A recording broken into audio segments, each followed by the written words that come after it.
Bismillahirrahmanirrahim. Assalamu alaikum. So we are continuing our topic, digestion in stomach.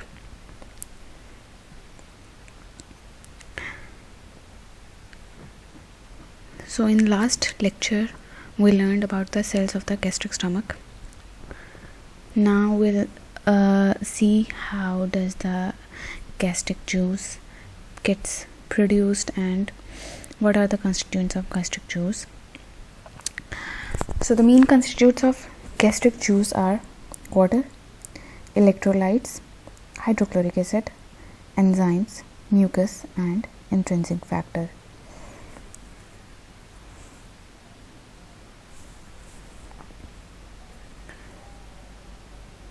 Mechanisms of secretion of HCl into the stomach. Gastric juice हमारा उसके अंदर सबसे पहली चीज़ जो होती है वो होती है हाइड्रोक्लोरिक एसिड, जो कि एबंडेंस में होता है. अब हाइड्रोक्लोरिक एसिड प्रोड्यूस हो रहा होता है गैस्ट्रिक पैरेटल सेल्स में से. तो जो हमारे पैरेटल सेल्स हैं उनके अंदर दो सिस्टम्स होते हैं जिनके ज़रिए से हमारा हाइड्रोक्लोरिक एसिड प्रोड्यूस होता है. पहला सिस्टम है पोटेशियम क्लोराइड ट्रांसपोर्ट सिस्टम और दूसरा है प्रोटॉन पंप. इसको हम hydrogen potassium ATPase exchange system भी कहते हैं. जो पोटेशियम क्लोराइड सिस्टम है वो जो गैस्ट्रिक वॉल है, जो हमारी स्टमक की वॉल है, उसके अंदर पोटेशियम और क्लोराइड वो ट्रांसपोर्ट करता है. और जो प्रोटॉन पंप है वो क्या करता है, वो हेल्प कर रहा होता है आपके दोनों पोटेशियम आयंस को हाइड्रोजन आयंस के साथ एक्सचेंज करता है. इसलिए हम इसे प्रोटॉन पंप भी कहते हैं, क्योंकि हाइड्रोजन्स प्रोटॉन्स होते हैं. ठीक है, तो वो क्या कर रहा होता है, प्रोटॉन पंप एक्चुअली में पोटेशियम आयंस को एक्सचेंज करता है हाइड्रोजन आयंस के साथ. और जब वो ऐसा करता है तो ऐसे में दो ATP मॉलिक्यूल्स हाइड्रोलाइज हो जाते हैं और फिर इन दोनों सिस्टम्स के ज़रिए से हाइड्रोक्लोरिक एसिड प्रोड्यूस होता है. यहाँ पे देखें आप. इसके अलावा some diffusion of chloride into and out of the parietal cell and some diffusion of potassium into gastric juice has also been proposed.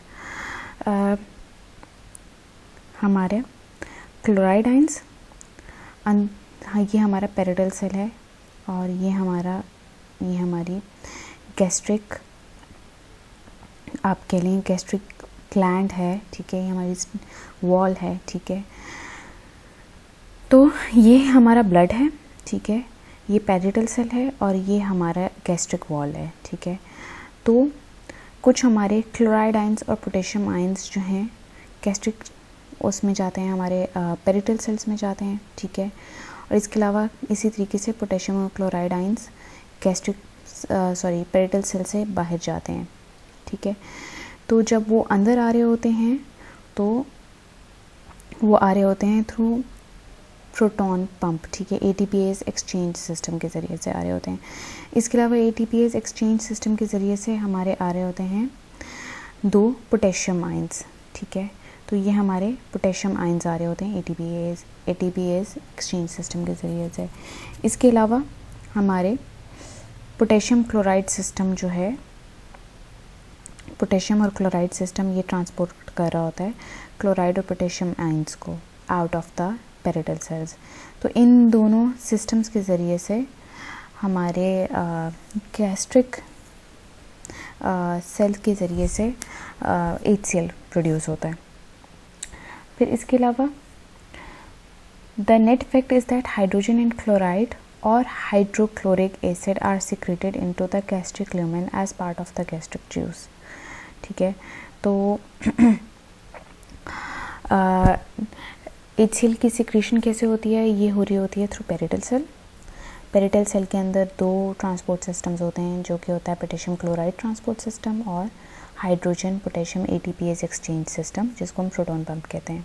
Potassium chloride system potassium और क्लोराइड को ट्रांसपोर्ट करता है गैस्ट्रिक ल्यूमेन में, और proton pump जो है वो hydrogen, दो आपके जो पोटेशियम आयंस हैं उनकी जगह दो हाइड्रोजन आयंस को एक्सचेंज करता है और इसके अलावा कुछ क्लोराइड आयंस की और कुछ पोटेशियम आयंस की जो है डिफ्यूजन हो रही होती है गैस्ट्रिक जूस के अंदर, और इन सब का नेट इफेक्ट ये होता है कि हाइड्रोक्लोरिक एसिड प्रोड्यूस हो जाता है।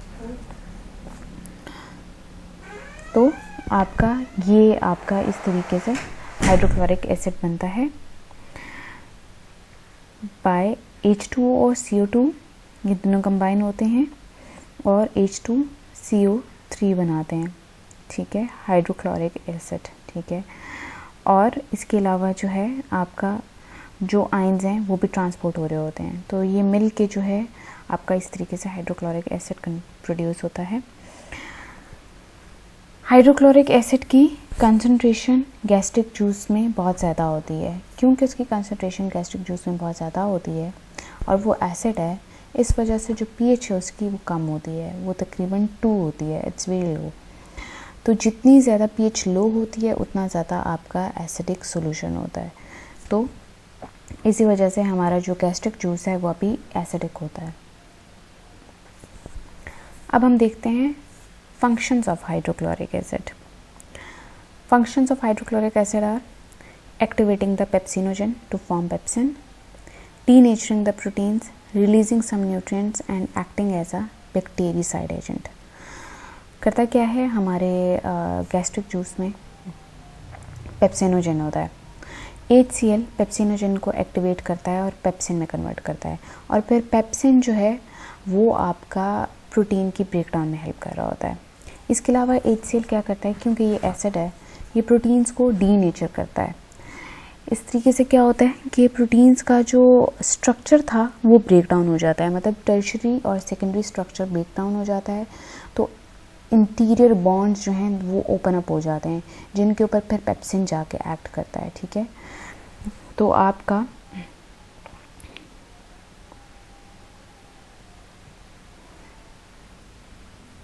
फॉर एग्जांपल आपका टर्शियरी स्ट्रक्चर इस तरीके से है, ठीक है।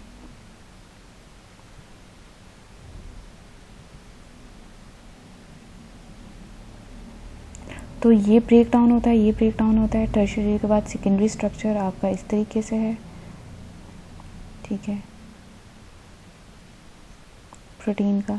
तो ये दोनों ब्रेक डाउन हो जाते हैं, और जब ये ब्रेक डाउन होते हैं तो अंदर से चेन लेंथ निकलती है प्रोटीन्स की। तो ये दोनों जो स्ट्रक्चर्स हैं ये ब्रेक डाउन होते हैं, तो एंड में आपकी इस तरीके से चेन लेंथ निकलती है, जिसके ऊपर पेप्सिन आके एक्ट करता है और उसको ब्रेक डाउन करता है। तो हाइड्रोक्लोरिक एसिड का ये फंक्शन भी है कि वो प्रोटीन्स को डीनेचर करता है और उनके टर्शियरी और सेकेंडरी स्ट्रक्चर्स को डिस्ट्रॉय करता है, ताकि अंदर के इंटीरियर बॉन्ड्स ओपन अप हो सकें। इसके अलावा जितने भी हमारे ऑर्गेनिक कम्प्लेक्सेस हैं फूड के अंदर, उनको ब्रेक डाउन कर रहा होता है ताकि उनमें से न्यूट्रिएंट्स रिलीज़ हो सकें। और इसके अलावा क्योंकि ये एसिडिक होता है तो ये एक्ट करता है एज अ बैक्टीरियासाइड। तो फूड के अंदर जितने भी बैक्टीरियाज होते हैं वो स्टमक में जाके most of them get killed, वो डिस्ट्रॉय हो जाते हैं। तो ये 4 फंक्शंस हैं हाइड्रोक्लोरिक एसिड के। एक्टिवेट करता है पेप्सिनोजन को टू पेप्सिन, प्रोटीन्स को डीनेचर करता है, वेरियस न्यूट्रिएंट्स को रिलीज़ करता है फूड में से, और एक्ट करता है एज अ बैक्टीरियासाइड एजेंट। अब हम देख लेते हैं enzymes of gastric juice. Gastric juice के अंदर कौन से कंपोनेंट्स हैं, जितने भी कंपोनेंट्स मिल के गैस्ट्रिक जूस बनाते हैं हम उन सबको देखेंगे। तो सबसे पहला आ जाता है pepsin. The main enzyme pepsin is made by chief cells and functions as the proteolytic enzyme in the stomach. एक ये चीफ सेल्स बनाते हैं इसको, दूसरा ये एक्ट कर रहा होता है as a proteolytic enzyme in the stomach, ठीक है। तो ये प्रोटीन को ब्रेक डाउन करता है। पेप्सिन अब आगे फर्दर डिराइव होता है फ्रॉम पेप्सिनोजन 1 एंड पेप्सिनोजन 2। पेप्सिनोजेंस जो हैं वो पेप्सिन में कन्वर्ट होती हैं। पेप्सिनोजेंस जो हैं वो इनएक्टिवेट एंजाइम है, ठीक है, वो इनएक्टिवेटेड फॉर्म है पेप्सिन की, वो कन्वर्ट होती हैं पेप्सिन टू पेप्सिन, जो कि एक आपकी एक्टिव फॉर्म है एंजाइम की, ठीक है। और ये कैसे कन्वर्ट होती हैं, जब HCl की एसिडिक एनवायरनमेंट होती है तो HCl उनको एक्टिवेट कर देता है पेप्सिनोजन को, पेप्सिनोजन कन्वर्ट होती हैं पेप्सिन पे और फिर वो प्रोटीन्स के ऊपर एक्ट करती हैं। तो ये आपका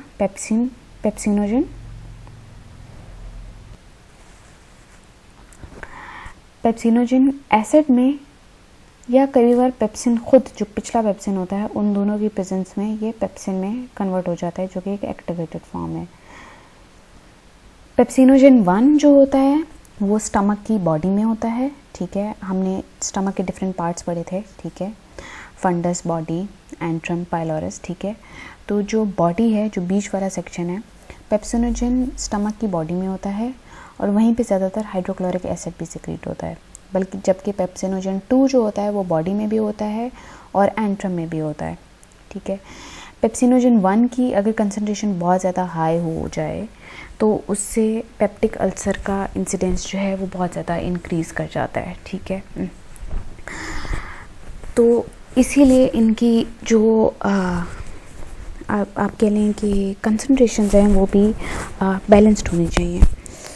अब पेप्सिन का क्या काम है, पेप्सिनोजन कन्वर्ट हुआ पेप्सिन में, पेप्सिन एक्टिवेटेड फॉर्म है एंजाइम की, और पेप्सिन जो है प्रोटीन्स के ऊपर एक्ट करता है और प्रोटीन्स को ब्रेक डाउन कर देता है।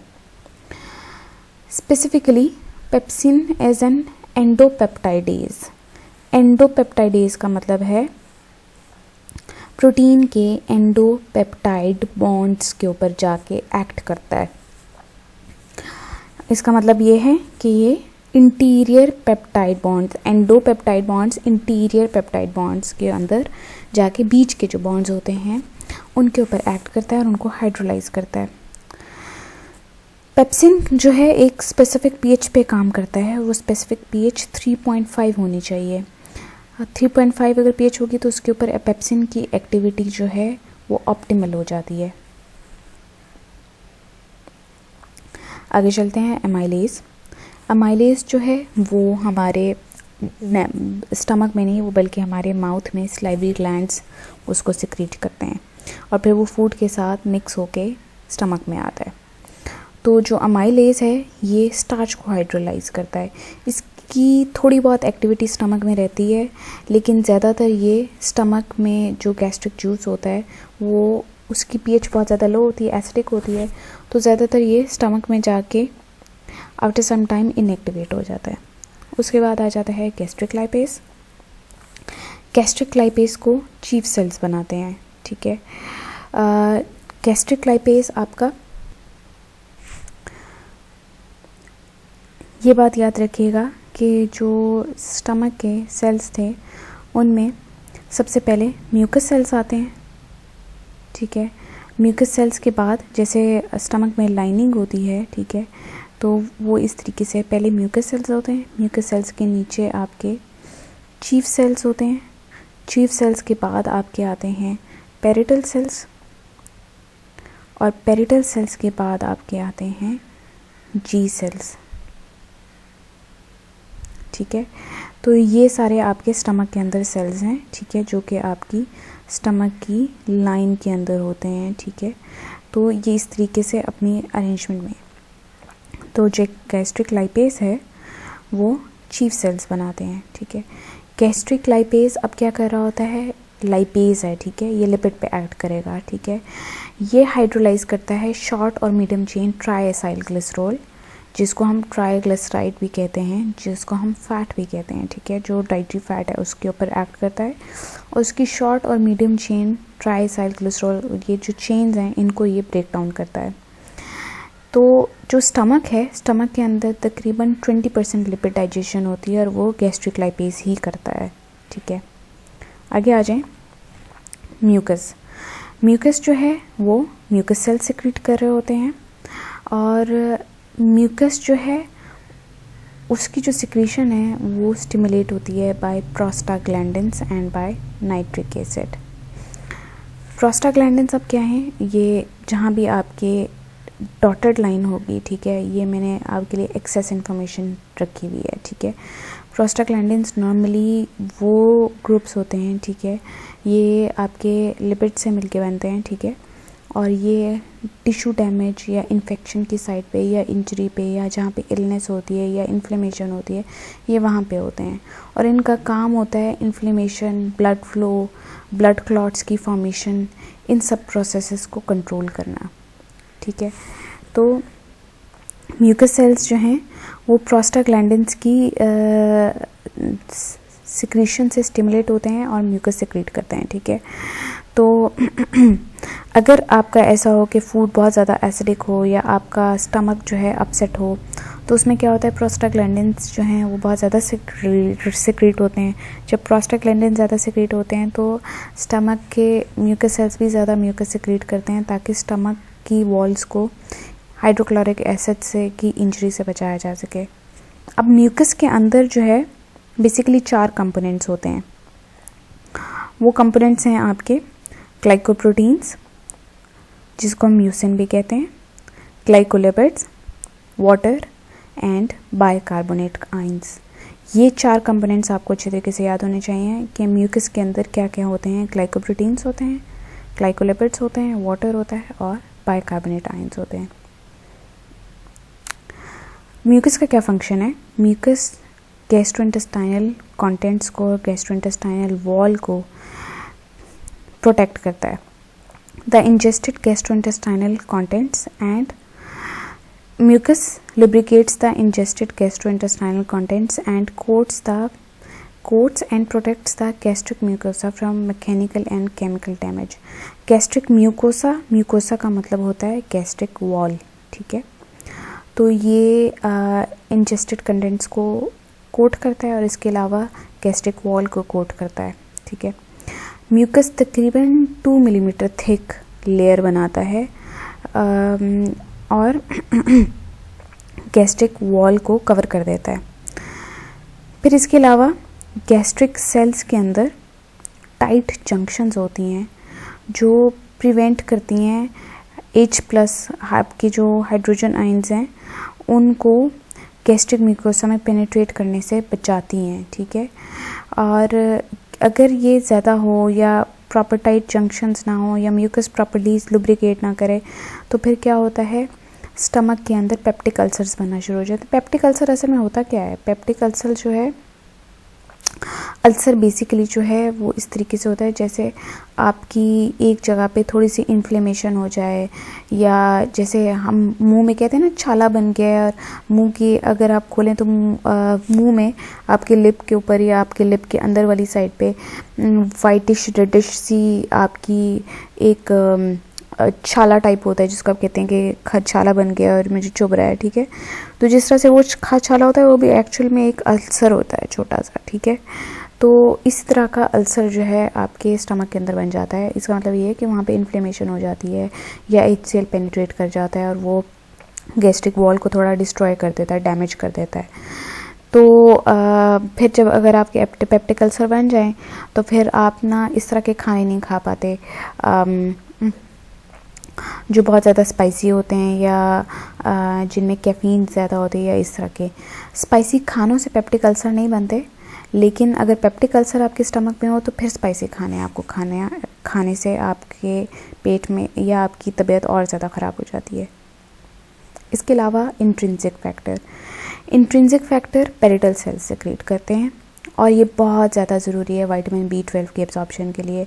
अगर हमारा stomach properly intrinsic factor secrete नहीं करेगा, हमारी बॉडी प्रॉपर्ली इंट्रिंसिक फैक्टर नहीं सेक्रेट करेगी तो हमारी बॉडी में विटामिन B12 एब्जॉर्ब नहीं होगा, और अगर विटामिन B12 एब्जॉर्ब नहीं होगा तो अनीमिया हो सकता है। इसके अलावा थोड़ी सी बहुत माइन्यूट अमाउंट में कुछ और न्यूट्रिएंट्स भी हैं जिनकी केमिकल डाइजेशन होती है। वो ऐसा होता है कि कुछ न्यूट्रिएंट्स की थोड़ी सी तो प्रोटीन की हाइड्रोलाइसिस स्टार्ट हो जाती है स्टमक में, थोड़ी सी फैट की हाइड्रोलाइसिस स्टार्ट हो जाती है स्टमक में, कार्बोहाइड्रेट की है थोड़ी सी कंटिन्यूएशन होती है लेकिन वो स्टॉप हो चुकी होती है स्टमक में।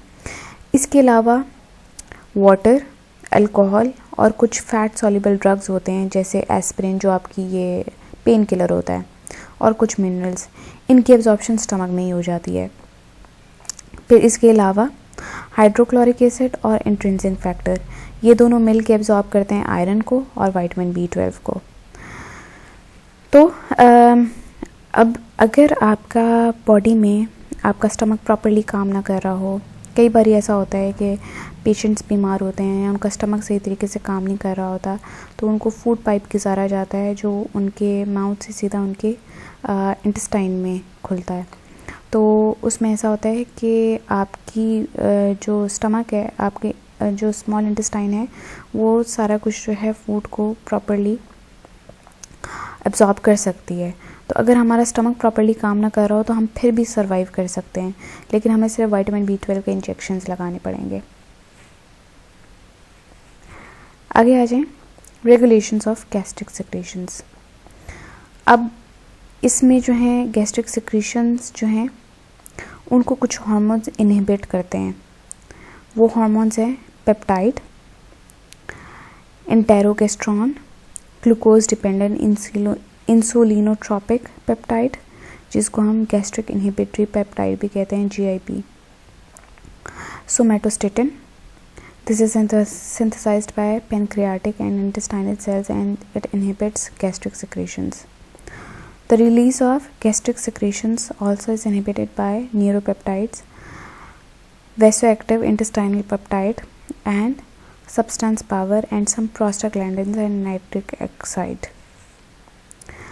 तो जितनी भी जो हार्मोन्स जो आपकी गैस्ट्रिक सेक्रेशंस को इनहिबिट करते हैं वो पेप्टाइड हैं, इंटेरोगेस्ट्रॉन है, GIP है, सोमैटोस्टेटिन है, VIP है और प्रोस्टाग्लैंडिन्स है। आगे आ जाएं, hormones and neuropeptides that stimulate gastric secretions. अब वो हार्मोन्स और न्यूरोपेप्टाइड्स जो गैस्ट्रिक सेक्रेशन को स्टिमुलेट करते हैं या इंक्रीज करते हैं या स्टार्ट कराते हैं वो हैं गैस्ट्रिक रिलीजिंग पेप्टाइड, ये हमारे, इसके अलावा gastrin, this is synthesized by G cells या एंडोक्राइन सेल्स कहते हैं उनको, ठीक है। इनके ये सिक्रीट करते हैं गैस्ट्रिन को और ये डायरेक्टली आपके पेरिटल सेल्स पर एक्ट करता है और उनसे स्टिमुलेट करता है कि वो हाइड्रोक्लोरिक एसिड सिक्रीट करें। इसके अलावा गैस्ट्रिन जो है हेल्प कर रहा होता है गैस्ट्रिक मोटिलिटी में भी और गैस्ट्रिक सेलुलर ग्रोथ में भी। और जो कुछ और स्टिमुलेंट्स हैं गैस्ट्रिन रिलीज के, वो हैं vagal stimulation, gastric distension, hydrochloric acid in contact with gastric mucosa, as well as gastrin releasing peptide, epinephrine and ingestion of specific substances or nutrients such as coffee, alcohol, calcium, amino acid and peptide.